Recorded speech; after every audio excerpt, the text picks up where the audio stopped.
Senator Back. Thank you, Acting Deputy President. Parliamentary year drawing to a close, I would just like to reflect on some of the significant issues that have been across my desk in the year, and finally to join with Senator Nash and associate myself with some of her comments relating to the staff who so well serve us.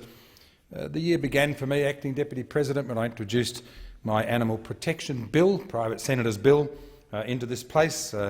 It subsequently is referred to the Rural, Regional Affairs and Transport Legislation Committee, where following an inquiry and report, it was recommended that that bill be passed.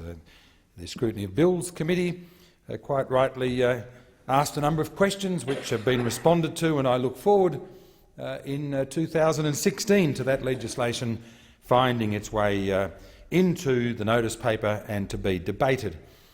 Acting Deputy President, secondly, I just reflect for a few moments, if I can, on local government.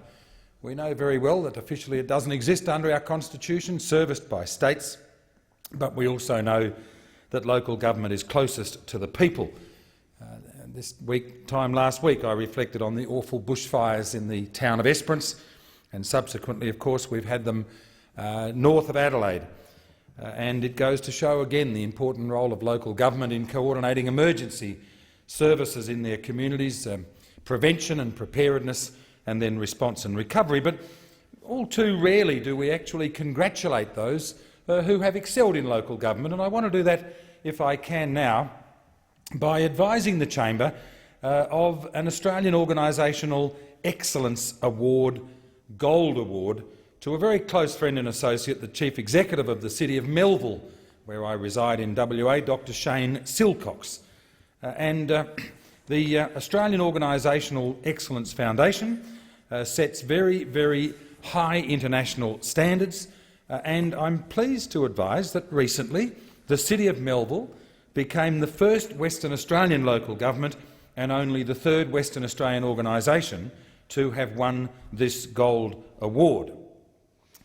The assessment tests, Acting Deputy President, require participating organisations to undergo a rigorous and unique evaluation process so that the business excellence principles that are embedded in an organisation, embraced across the organisation, as well as its commitment to innovation and sustainable performance, stakeholder value, quality and service, philanthropic ideals and ethical performance.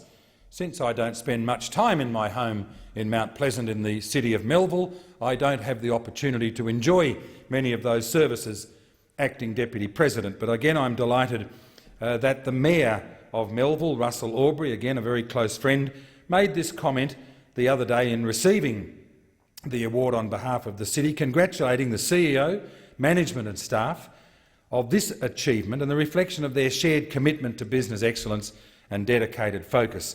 I make that point, Acting Deputy President, because we know that there is excellence in all levels of government, and all too often it is ignored or not appreciated and not celebrated. And I'm very pleased this evening to be able to do that on behalf of the City of Melville and its CEO. Another area with which I've had association this year, Acting Deputy President, is in an innovative idea related to payment of HECS or help debts associated with superannuation. We all know that people, especially in their 20s and 30s at the moment, are experiencing very, very heavy demands on costs, buying their first home, raising a family. We've all been there. Housing affordability, cost of childcare are areas that we continue to discuss and debate in this chamber. We know the level of personal debt is rising, and according to the Reserve Bank's own website, household debt as a proportion of disposable income is now exceeding 180%. That's unacceptable.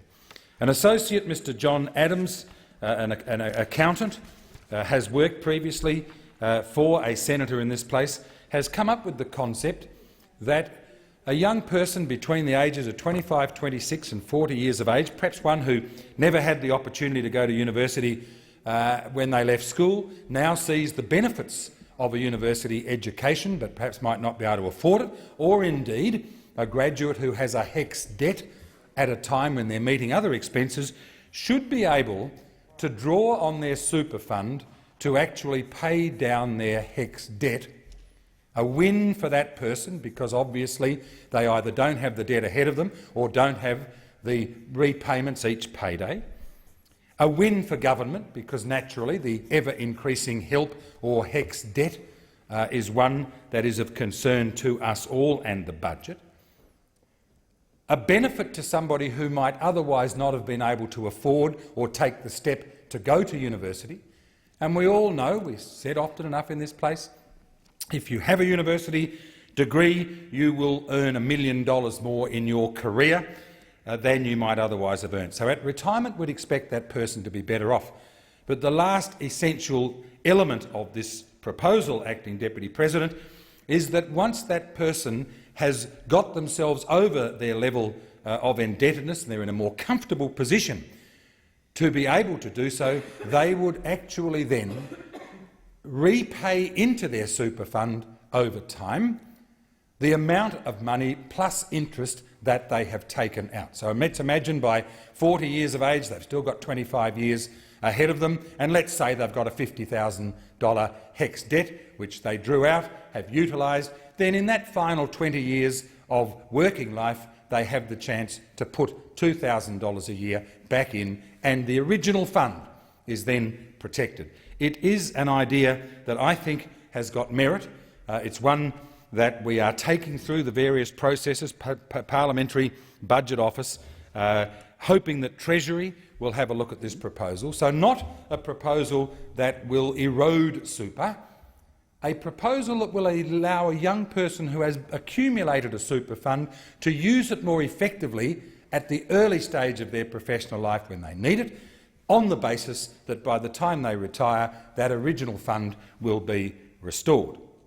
And so, Acting Deputy President, I do commend that concept. The third that I want to address briefly, and that is the question of industrial wind turbines. We've been the subject this year of a Senate inquiry. I'm very pleased to see my colleague Senator Anne Urquhart in the chamber was a member of that committee. And I remain Acting Deputy President with three main concerns for this particular technology. They are ethics, economics and health effects.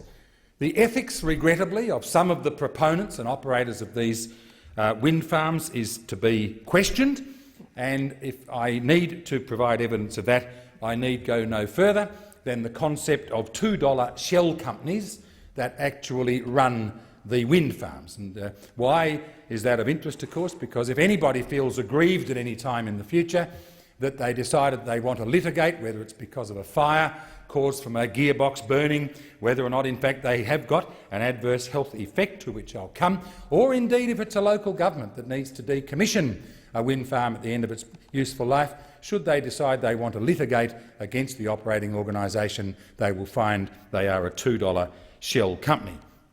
The other area that concerns me is a gross unwillingness to ever supply data, and of course I have spoken in this place before about some of the questionable contracts and the clauses within them. On the economic side, Acting Deputy President, your state of Tasmania, of South Australia, has the highest cost of electricity in Australia, and the reason for that largely is because you've got the largest proportion of wind farms. The highest electricity in Europe is Denmark, which has the highest cost, the highest proportion of wind farms. The fact that the Australian consumer, taxpayer or consumer, pays out $500,000 per turbine per year in subsidies is an issue that most of the community do not understand. In fact, the day will come when people are paying for electricity three times. They'll pay for the electricity, they pay for the subsidy to the wind farm, for the turbines, and then they'll be subsidising baseload generating capacity simply because of itself it will not be sufficiently able to meet its costs. And the third area, in the few seconds available to me, is health. And of course there's a great conjecture over this. Is there an issue with health? The only question I ask, Acting Deputy President, is why do people leave their properties? Why do they leave their farms if they're not suffering any adverse health effects? There's no compensation down the line. Their land values have gone. They can't live in the farm. I just want to conclude, if I may, Acting Deputy President, by thanking the staff that assist us so ably in this place, to wish my colleagues the best for Christmas and hope that we see you back well and fit for the new year. Your time has elapsed. Senator Seward.